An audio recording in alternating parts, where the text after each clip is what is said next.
That's right, Marie and Ed. He was licensed to carry and highly trained, and together he and a 30-year-old Massachusetts state trooper stopped that gunman here on Memorial Drive and likely saved a lot of lives.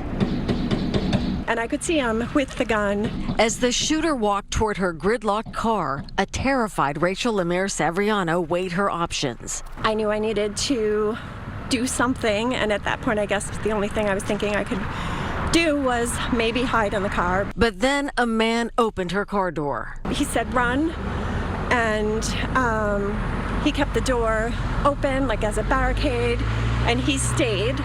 I didn't know any of this thing at the time that he was a former Marine. I didn't even think about why he had a gun, but I could just tell that he was a good guy. Rachel says she took refuge in a nearby hotel. Now she is filled with gratitude for that Marine veteran. I don't know who he is, and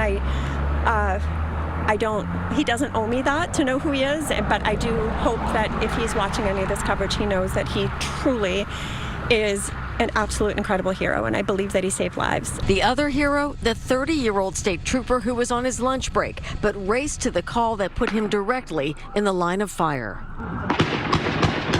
He exited his cruiser once he saw this man firing away, and he took cover, and he used force as was appropriate under the circumstances. Dan Moynihan is the trooper's legal counsel while he's on administrative leave. He's a great young man. He's from New York originally, and he lives locally now in Massachusetts, and he's been on the job for about 3 years. Well trained and executed it accordingly. Now, Dan Moynihan says that neither man can talk to us or to each other until they are formally questioned as part of the ongoing investigation. We're live in Cambridge tonight. I'm Mary Salada, WCVB News Center 5.